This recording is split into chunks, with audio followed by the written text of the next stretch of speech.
I've already transferred the beach house to Ashley, Margaret announced, her voice dripping with satisfaction as she stood in our family living room, still wearing her funeral blacks. Start packing. I looked up from the photo album in my lap, a collection of memories from summers spent at that very beach house.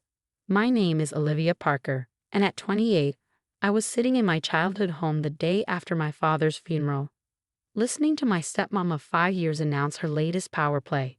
Thanks for letting me know, I replied calmly, turning another page in the album. My apparent lack of reaction seemed to irritate Margaret, whose perfectly manicured fingers tightened around her designer handbag. That's it? No argument? No tears? She pressed, her red lips curling into a sneer. Your father would be disappointed in your lack of fight. I met her gaze steadily. My father would be disappointed in a lot of things right now, Margaret. Her daughter Ashley chose that moment to breeze in, already wearing a beach cover-up as if she owned the place, which, according to Margaret, she now did. Mom, when can we start renovating? That old-fashioned decor has to go. Ashley wrinkled her nose at the coastal-themed decorations my mother had carefully collected before she passed away 10 years ago. It's all yours, sweetheart, Margaret cooed. Olivia was just hearing the news. She'll be out by the end of the week. I closed the album gently, placing it in my bag. The end of the week? That's generous of you, considering Dad's only been gone 24 hours. Margaret's smile didn't reach her eyes. Well, we need to start the renovations before summer season. Ashley has wonderful plans for the place. I'm thinking of turning it into a yoga retreat, Ashley announced, sprawling across my father's favorite armchair. All that beachfront space is wasted on just one family. I thought about the weathered deck where Dad and I had spent countless mornings fishing, the kitchen where Mom had taught me to make her famous clam chowder, the secret alcove under the stairs where I'd hidden my childhood treasures. All of it about to be transformed into a trendy retreat for Ashley's Instagram followers. The property transfer is already done, Margaret added, pulling out a folder. Signed and notarized yesterday morning before the funeral. I have power of attorney, as you know. I did know. Margaret had convinced my father to grant her power of attorney 6 months ago when his illness began to worsen. For medical decisions, she'd insisted at the time. Just in case. Would you like me to look those papers over? I asked, reaching for the folder. Given my background in real estate law. Margaret snatched the folder back. That won't be necessary. Everything's perfectly legal. Your father wanted Ashley to have the house. He told me so.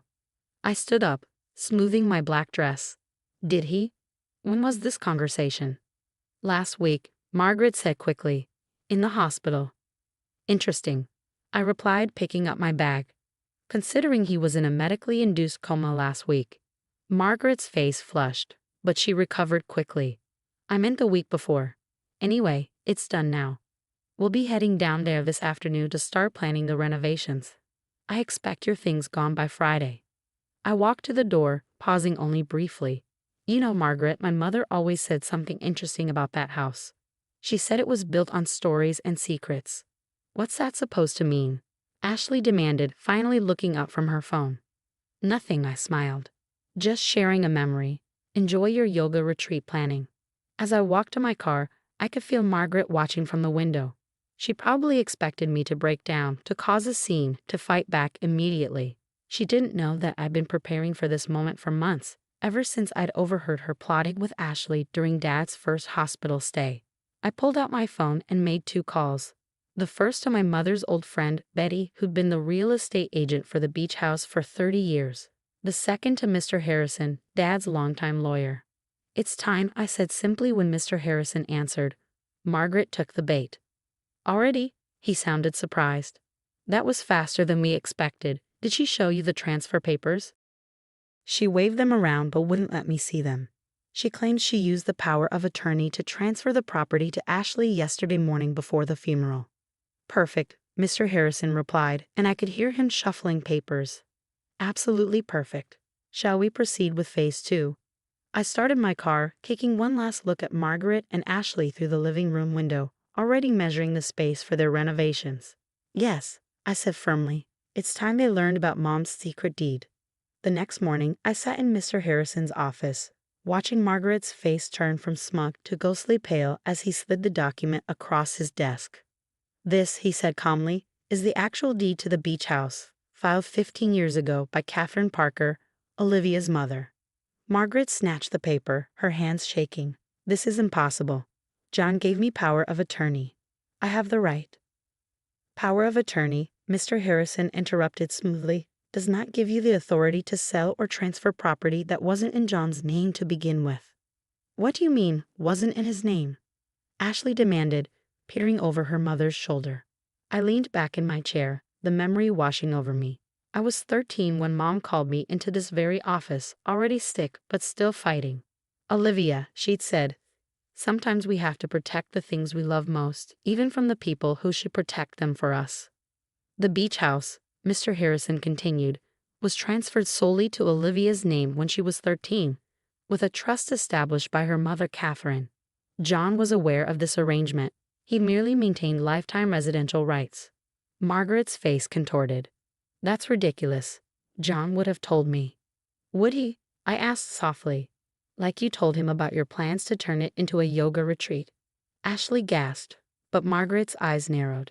You were spying on us. I was visiting my dying father in the hospital when I overheard you and Ashley planning your renovation project.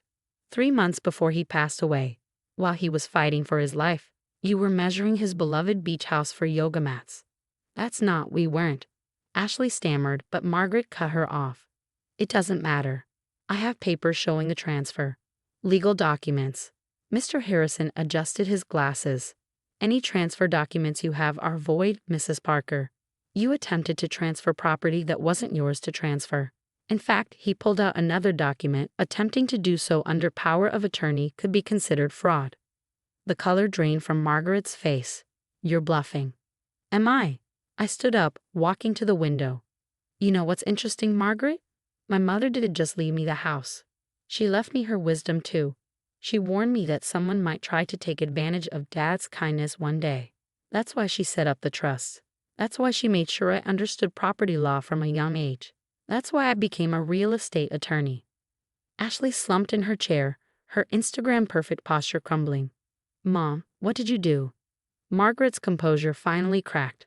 I did this for you. For us. That beach house was wasted on her. She's never even there. Because I've been caring for Dad, I said quietly. While you were planning renovations, I was driving him to chemotherapy. While Ashley was designing her yoga studio, I was organizing his medications. Mr. Harrison cleared his throat. Mrs. Parker, you have 2 options. You can either sign this document acknowledging the void transfer and agreeing to vacate any claims to the property, or we can pursue legal action regarding the fraudulent transfer attempt. Margaret's hand shook as she reached for the document. This isn't fair, she whispered. No, I agreed. It wasn't fair when you rushed to transfer property the day before my father's funeral. It wasn't fair when you gave me 3 days to clear out my family's memories. Life isn't fair, Margaret. That's why we have laws. As Margaret signed the document, her signature barely legible, Ashley stood up abruptly. I'm sorry, she blurted out. I knew Mom was planning something, but I didn't know about the fraud part. I looked at her, and saw something genuine in her expression for the first time. The beach house was never about the property value, Ashley. It's about memories. It's about family, real family. Which is exactly why it should stay in the family, Margaret interjected, finding her voice again. It is staying in the family, I replied firmly. My family, the one that built it, loved it, and protected it. Mr. Harrison collected the signed documents, making copies for everyone present. I believe our business here is concluded, he said. Mrs. Parker, Ms. Ashley, I trust you'll cancel any renovation plans you've made. As they stood to leave, Margaret turned back, her eyes cold. You think you're so clever, don't you? Just like your mother. I smiled, touching the old photo album in my bag. Thank you, Margaret. That's the nicest thing you've ever said to me. The following weekend, I stood on the weathered deck of the beach house, watching the sunrise paint the ocean in shades of pink and gold. The salt air carried memories of morning fishing with Dad, of Mom's laughter echoing across the waves, of a childhood spent building sandcastles and collecting seashells. Betty, our longtime family friend and real estate agent, joined me with 2 steaming mugs of coffee. Your mother would be proud, she said, handing me one. She always said you had her spirit and your father's heart. I wish Dad had seen through Margaret's act sooner. I sighed, wrapping my hands around the warm mug. He was so lonely after Mom died. He just wanted to believe in love again. John was a good man with a trusting heart, Betty nodded. But Catherine? She was a force of nature, smart as a whip, always thinking 10 steps ahead. I smiled, remembering how Mom had sat me down in this very spot, explaining why she was putting the house in my name. Sometimes she'd said, love means protecting people from their own blind spots. The screen door creaked, and Ashley stepped out tentatively. I'd been surprised to receive her text asking to meet, but something in her message felt genuine. I didn't know if he'd actually be here, she said, hovering uncertainly by the door. I come every weekend now, I replied, turning to face her. Would you like some coffee? She nodded, and Betty quietly slipped inside to get another mug, leaving us alone with the sound of crashing waves. I brought something, Ashley said, pulling a folder from her bag. Mom doesn't know I'm here, but I found these when we were packing up our things from the house. Inside the folder were photographs, dozens of them. Dad in his hospital bed, smiling despite the pain, holding my hand as I read to him. Me adjusting his pillows, bringing him meals, sitting vigil during his worst nights. The nurses took them, Ashley explained softly. They gave them to Mom, but she never showed them to me. I didn't know. I knew you visited him. But I didn't realize. Every day, I said quietly. I was there every single day. While we were shopping for yoga mats and planning beach retreats, she whispered, voice cracking. God, we were awful. I studied her face, seeing real remorse there. You were following your mother's lead. That's no excuse, she shook her head. I was so caught up in Mom's plans, in the idea of having this amazing beach property. I never stopped to think about what this place really means. Betty returned with coffee for Ashley, then tactfully made herself scarce again. We stood in silence for a while, watching the waves. Can I show you something? I asked finally. Ashley nodded, and I led her to the small alcove under the stairs.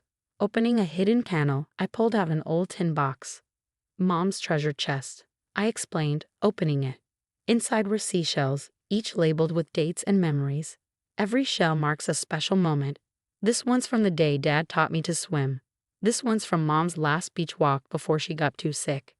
This one. I pulled out a perfectly formed sand dollar. This one's from the day they got married. Ashley touched the shells gently, reverently. I had no idea there was so much history here. That's the thing about this house, I said, replacing the box carefully. It's not just walls and windows. It's a keeper of memories. I'm sorry, Ashley said suddenly, tears in her eyes. I'm sorry we tried to take this from you.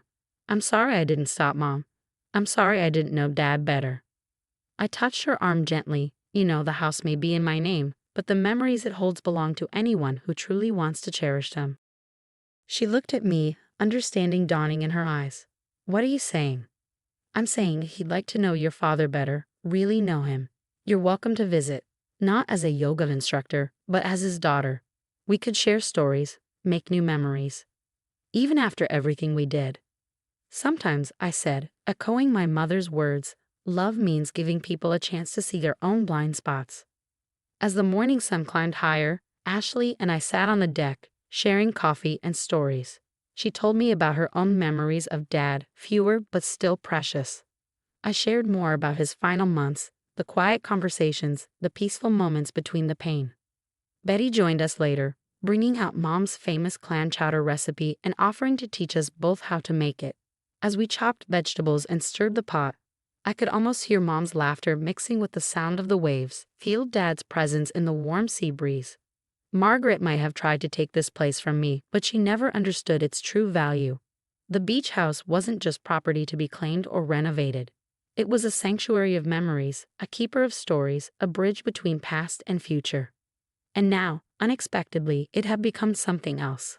A place of healing, of new beginnings, of second chances, just as Mom would have wanted it to be.